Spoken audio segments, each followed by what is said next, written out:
Boa noite. Boa noite. Boa noite, Paula. Estamos aqui em Sorocaba, num dos maiores templos do metal, que é o The Devil of Pub, aqui do interior paulista, conversando com a Paula, que é vocalista da Midgar. Então, Paula, a Midgar é considerada a pioneira do doom metal no Brasil. Como vocês enxergam essa responsabilidade dentro do cenário underground atual? Nós surgimos em 1999 junto a outras grandes bandas, né, do cenário. Tem outras bandas que são consideradas também como pioneiras, como The Cross, Mago Mortis, Silent Cry, para citar algumas, né? E dentre elas a Midgard também faz parte disso daí. Nós nos sentimos muito privilegiados por ainda estarmos na ativa, né? E é uma grande felicidade ver que também o cenário do Doom segue florescendo. Nós temos grandes bandas aí na atualidade, para citar algumas, tem a Pesta, tem a We Devil, tem a Presidente Judas, tem a Night Spell, que se apresentou hoje com a gente. São bandas muito fortes, então a gente vê que tem um grande crescimento do Doom. E de alguma maneira a gente se sente feliz de saber que tem um interesse no gênero e talvez, né, quem sabe, a gente possa ter uma influência lá do passado dentro desse cenário aí, de ter trazido, né, isso para dentro da cultura brasileira, porque é um nicho muito pequenininho, né, dentro do heavy metal.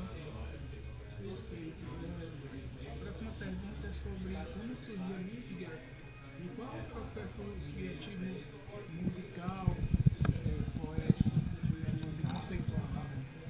A Midgard, ela surgiu a partir do nosso membro fundador, que foi o nosso baixista, Kleber Perini. Ele mudou-se, né, de Jundiaí para Bauru na época. Ele tinha uma banda em Jundiaí que se chamava Brainwash, mas a grande paixão dele era o Candlemass.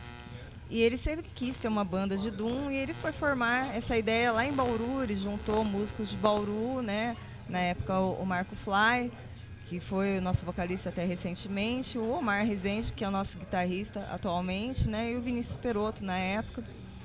E eles começaram a ter as ideias, né, juntos e fizeram as primeiras demos e lançaram, e foi assim. O processo criativo da Midgard é uma coisa muito natural, assim, vem de muitas influências que não são necessariamente apenas do Doom, né?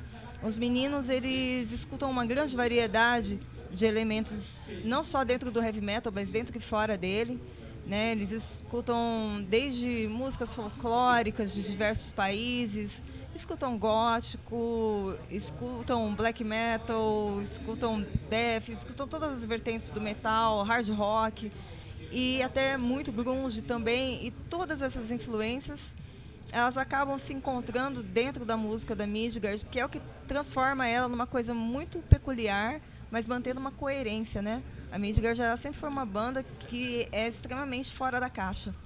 Então sempre teve uma dificuldade assim de classificar ela dentro de um gênero. Acabou-se, né, colocando assim, um título de Heavy Doom, né? Na época que ela surgiu era muito comparada com o próprio Candlemass, porque tem bastante elemento, né, na pegada assim da banda, mas não necessariamente dá para falar que é uma banda exatamente heavy doom, assim. Eu digo que se você gosta de metal, você vai gostar de Midgard, de uma forma genérica, assim. Dá para ouvir e você vai curtir. Resumindo, até pelo que eu vi ao vivo, um cardápio sonoro variado, correto? Com certeza é bastante variado. A gente não tem uma preocupação assim de se ater numa linha de composição. Tipo assim, de chegar e compor uma coisa e falar, ai, não tá doom o suficiente, vamos dosar isso daí, vamos voltar para dentro da caixa, sabe? E isso não acontece. O EP Echo Fractal marca uma nova fase da banda. Quais elementos musicais ou conceituais diferenciam esse trabalho dos lançamentos anteriores? O Ecofractum, ele tem bastante de mim, na verdade. Porque ele surgiu imediatamente após o Verdugos.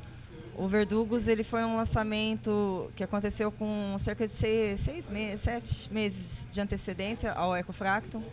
E o Verdugos ele é aquele álbum que a gente gostaria de ter lançado em meados dos anos 2000, mas a gente fez o From Ashes, né, porque teve uma troca de formação.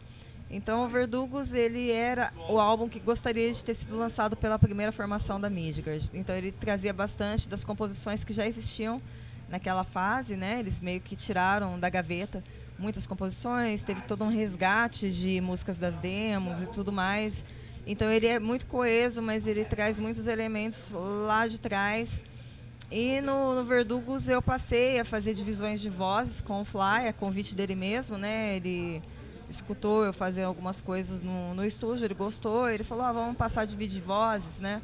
E eu saí da posição de backing vocal e meio que entrei na posição de segunda vocalista. E a gente acabou tendo 3 vocalistas, porque o Omar queria cantar as composições dele, que no álbum, no Verdugos, era a Silent Song e a Wild Walkers.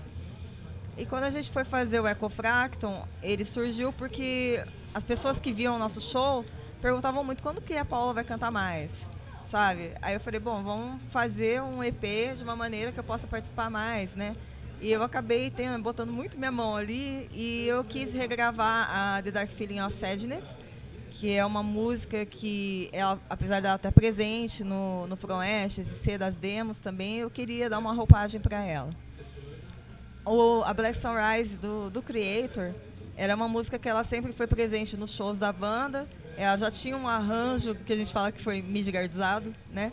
Mas eu queria colocar uma dobra vocal feminina na música. Então eu fui lá e fiz isso. Os meninos gostaram do que eu fiz e acabou entrando. E a When Darkness Falls é uma composição minha e do Alex Voorhees, do Imago Mortis. Ela surgiu na pandemia, ele me mostrou essa música, ele tinha criado ela para o Imago. Ele me mostrou a melodia e eu falei, nossa, eu amei. Aí ele falou, você quer escrever a letra? Eu falei, nossa, adoraria. E eu escrevi a letra e o Imago acabou decidindo não lançar ela. E eu brinquei com ele, eu falei, eu vou roubar essa música. Aí ele falou, pô, é sua. Eu falei, então você vai gravar comigo. E isso aconteceu mesmo, e a gente convidou o Ronaldo Simula, que era nosso parça, assim. Ele tinha gravado From Ashes e deu certo, a gente fez esse trio de vozes, né? E aconteceu o Ecofracto, foi isso. Essa é a diferença dele. Ele era uma experiência, ele foi um álbum experimental que a gente fez ali, né? Para ter um material novo, diferentão, com mais participações minhas. O que eu não imaginava naquela fase é que eu iria me tornar a vocalista da banda, entendeu? Jamais, nem imaginaria. Ele foi lançado em julho e em setembro eu me tornei a vocalista da banda. Eu assumi o front da banda. Pegando o gancho no que você falou hoje, coincidentemente, né? No dia do seu aniversário, o Fortis vem e nos presenteia com esse maravilhoso duo, né? Sim, o Alex ele é meu amigo de longa data, longuíssima data. Desde que ele veio fazer a produção do From Ashes, ele veio produzir, na verdade ele acabou participando do álbum, compôs no álbum. E a gente se tornou muito amigo, né? A gente se aproximou bastante. Eu falo que ele é um dos melhores amigos que eu tenho na minha vida. E a gente conversa assim todos os dias, assim, ele é muito, muito, muito meu amigo.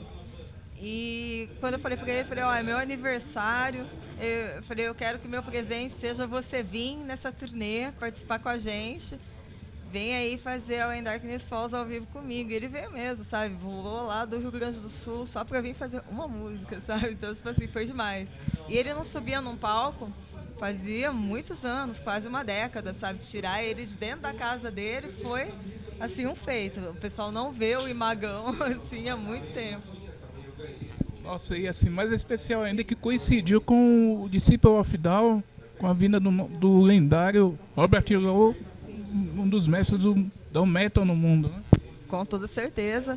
Foi extremamente especial. E essa turnê, assim, foi o meu presentão de aniversário em todos os sentidos, assim. Foi maravilhoso para mim. Realização de sonho imenso.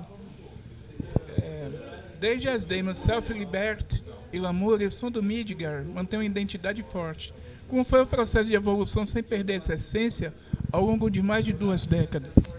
Então, é devido a isso que eu te falei. É uma banda que faz as coisas com extrema honestidade e porque não se preocupa em compor seguindo uma fórmula, sabe? É muito espontâneo, é muito natural, né? A gente faz dentro da banda aquilo que a gente realmente gosta. Apesar de escutar muitas coisas diferentes, quando acaba saindo de dentro da alma, assim, sai aquilo, sabe? Mesmo agora que a gente tá num processo de composição de material novo, e eu estou compondo, e o Omar está compondo, e eu cheguei com 3 músicas, e ele chegou com mais algumas, e a gente foi escutar o esqueleto, e é extremamente Doom, assim. E se você for me perguntar o que você está ouvindo atualmente, Paula, não tem nada a ver com Doom. Se eu for te falar as coisas que eu estou ouvindo agora, você não acreditaria. É absolutamente fora do Doom. Mas o que eu estou compondo é extremamente Doom. Diferente de muitas bandas de Doom dos anos 90, Midgar optou por não seguir uma linha Death Doom. O que motivou essa escolha por um som mais clássico, pesado e atmosférico? Eu acho que é o fator da banda ter muita paixão pelo oitentismo mesmo, né? A gente gosta dessa aura vintage, assim, do Doom, sabe? E pela melancolia, pela tristeza, assim, a gente gosta de ter os guturais, mas bem pouquinho, né? A gente tinha até pensado, durante um período, de nem ter tanto gutural mais, né? Eu acabei gostando de fazer gutural, era uma coisa que eu não sabia fazer. Eu aprendi faz 4 meses, né? Então, tipo assim, aí talvez eu vá utilizar um pouquinho, né? Mas não é uma coisa que é uma frequência na banda. O Verdugos tem pouquíssimo gutural. Assim, se for ver as composições novas do Verdugos, não tem nenhum gutural. A pergunta em 2026, vocês estão participando, lógico, do Disciple of Down, torneio no Brasil ao lado do Robert Lau. Quais aprendizados e experiências essa parceria trouxe para a banda? Nossa, eu acho que ter essa convivência direta com o Robert, com a Anitta, sabe, as pessoas que os dois são, sabe, eles são tão incríveis, eles compartilharam com a gente tantas coisas legais. A turnê em si, o todo da turnê, sabe, a receptividade do público, das pessoas, foi extremamente maravilhoso, sabe?